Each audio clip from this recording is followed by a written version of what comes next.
Assalamualaikum Sobat Football United. Ringan amatiran ala gua hari Sabtu siang. Hari Sabtu siang berarti hari Sabtu sore atau hari Sabtu malam ya, petang lebih tepatnya mungkin.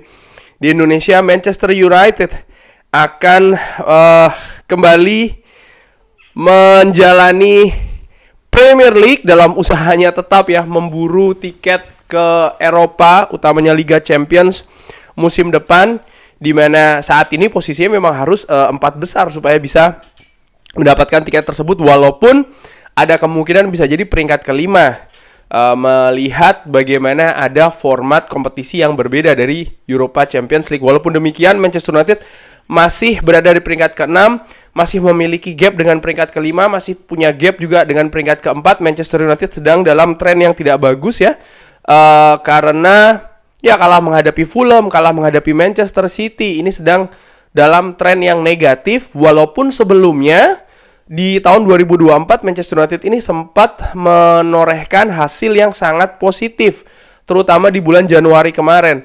Kenapa bisa seperti ini? Menurut gua ya tidak terlepas dari, sekali lagi ya, cedera. Karena memang itulah faktanya. Ada beberapa pemain pilar, pemain inti yang ketika mereka kembali, Manchester United bermain lebih baik karena memang mereka memberikan tambahan kemampuan teknis ya, terutamanya dalam organisasi permainan, sistem juga di atas lapangan. Lisandro Martinez, Luke Shaw, dan utamanya juga Rasmus Højlund. Rasmus Højlund ini bahkan menjadi mesin gol di tahun 2024. Kemampuan mencetak golnya sangat luar biasa. Ketika dia absen, ini seperti dalam tanda kutip merusak skema penyerangan dari Manchester United. Gua melihat ketika Rasmus Højlund bermain, bagaimana trio Garnacho, Rashford, dan juga Rasmus Højlund ini menjadi senjata yang bisa diandalkan oleh Manchester United. Perlahan tapi pasti bagaimana kerjasama di antara ketiganya, kesepahaman ini semakin terjalin dengan bagus, pun juga dengan pemain-pemain lain di atas lapangan. Namun ini harus terhenti lagi. Kenapa? Ya karena cedera.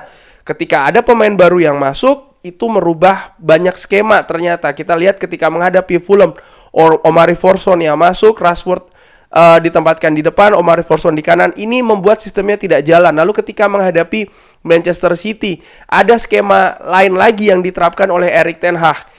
Erik ten Hag pernah mengatakan salah satu hal yang sebenarnya diinginkan oleh dia adalah rutinitas formasi komposisi. Ini hampir mustahil sejauh ini dilakukan di skuad Manchester United. Kenapa? Ya banyaknya cedera, dan ini membuat kesulitan ya bagi Erik ten Hag untuk bisa menyusun skema sistem permainan yang dia inginkan. Oke, bagaimana dengan Everton? Ini merupakan raihan Everton. Ternyata Everton ini tidak dalam situasi yang positif juga. Dari terakhir kali mereka meraih kemenangan adalah di bulan Januari tanggal 17. Wow, ini sudah cukup lama, 1,5 bulan yang lalu kurang lebih ya, atau ya lebih dari 1 bulan yang jelas. Dan partai terakhir mereka pun juga di kandang sendiri, mereka kalah menghadapi West Ham. Ini merupakan menurut gua peluang bagi Manchester United untuk bisa ya meraih poin penuh, apalagi mereka akan tampil di Old Trafford. Namun ketika gua bikin video ini, badai cedera masih menghinggapi skuad Erik ten Hag. Bagaimana Rasmus Højlund masih diperkirakan tidak akan bermain ya. Lalu pemain lain, Luke Shaw, Harry Maguire juga masih tanda tanya. Gue belum dapat kabar terbaru, tapi nanti biasanya setelah konferensi pers kalau ada kabar terbaru akan gue update lagi seperti biasa di channel Football United ini. Nah, dengan absennya banyak pemain ini, menurut gue mungkin pasukan cadangan, pasukan darurat ya, ini yang akan ditampilkan lagi-lagi oleh Erik ten Hag. Akan ada improvisasi menurut gue di formasi yang akan diturunkan di sana. Menarik juga dilihat bagaimana ketika Manchester United tandang ke Goodison Park, mereka pada saat itu berhasil menang dengan skor meyakinkan 0-3. Ada 2 pemain yang menurut gue menjadi perhatian di sana, yaitu adalah Garnacho. Bagaimana gol luar biasa dari Garnacho di awal pertandingan ya, memanfaatkan crossing dari Diogo Dalot. Lalu Kobbie Mainoo yang tampil juga menawan pada saat itu, yang menurut gua salah satu penampilan yang membuat Kobbie Mainoo ini akhirnya menjadi perhatian ketika bermain di Manchester United, karena ya lini tengah menjadi sorotan di sana. Bagaimana Manchester United butuh pemain yang bisa menghubungkan antar lini, tapi ketika pertandingan tersebut Kobbie Mainoo mampu tampil baik di sana. Rashford pun juga demikian. Rashford pun juga mencetak gol dari titik penalti. Dan menurut gue nih kemenangannya excellent ya. Kemenangan tandang 0-3, 3 poin, 3 gol, clean sheet. Ini merupakan formasi yang pada saat itu ditampilkan dan bisa dilihat ya, ada banyak pemain yang nampaknya tidak bermain di hari Sabtu nanti. Ada Anthony Martial jelas, Harry Maguire masih tanda tanya, Luke Shaw absen di sana. Akankah komposisi berbeda lagi? Jelas itu akan ditampilkan oleh Erik ten Hag, bukan pertanyaan ya menurut gue. Tapi menarik untuk dilihat siapa yang akan diturunkan di pertandingan tersebut. Ini merupakan perkiraan gue ya dari kabar terakhir, siapa-siapa saja yang bisa diturunkan. Gue belum tahu yang terbaru, tapi kalau melihat dari apa yang diperkirakan tadi di awal bahwa pemain-pemain yang akan absen, gue perkirakan Andre Onana di penjaga gawang, kanan Diogo Dalot, Varane, Lindelof, Sofyan Amrabat gue pikir akan ditampilkan di bek kiri, dan gue harapkan Sofyan Amrabat ya, karena gue melihat Sofyan Amrabat ini punya kemampuan yang bagus ketika dia harus inverted ke lini tengah, dan lini tengah bisa ditempati oleh gelandang jangkar Casemiro.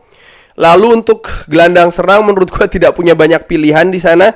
Anthony di kanan, lalu Kobbie Mainoo dan Bruno Fernandes di tengah, di kiri Garnacho, dan di depan Amad Diallo. Ini dengan asumsi Johnny Evans dan juga Marcus Rashford tidak tersedia ya, karena memang di pertandingan terakhir menghadapi Manchester City, kedua pemain ini dikatakan oleh Erik ten Hag situasinya tidak 100%, dan menurut gue ya berarti ada kemungkinan mereka akan absen di pertandingan nanti ketika menghadapi Everton.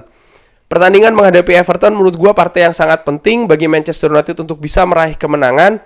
Namun halangannya menurut gue tetap sama, yaitu adalah kedalaman skuad ya, dan ini akan mempengaruhi kualitas permainan di atas lapangan, yang gue harapkan ini bisa ditutupi dengan semangat juang karakter pemain di atas lapangan yang ya mereka akan tampil di Old Trafford di depan fans sendiri.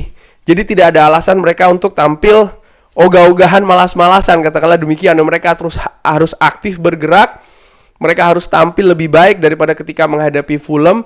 Mereka harus ambil inisiatif duluan, karena gue menilai ketika menghadapi Fulham, menurut gue ketika mereka tampil menghadapi Fulham, mereka tidak ambil inisiatif duluan, bahkan mereka membiarkan Fulham ini memiliki ruang space untuk bisa membangun serangan, dan juga bagaimana konsentrasi ya mereka lepas di menit-menit terakhir, dan menurut gue ini tidak bisa diulangi lagi. Mereka harus punya semangat juang yang lebih konsisten. Itu kuncinya menurut gue, untuk menutupi sekali lagi kekurangan teknis yang sangat mungkin akan terjadi di atas lapangan nanti. Namun demikian, gue tetap memperkirakan Manchester United akan mampu meraih kemenangan. Bagaimana menurut Sobat Football United? Seperti biasa, drop di kolom komen. Terima kasih sudah menyaksikan. Jangan lupa like, subscribe. Wassalamualaikum warahmatullahi wabarakatuh. Thank you.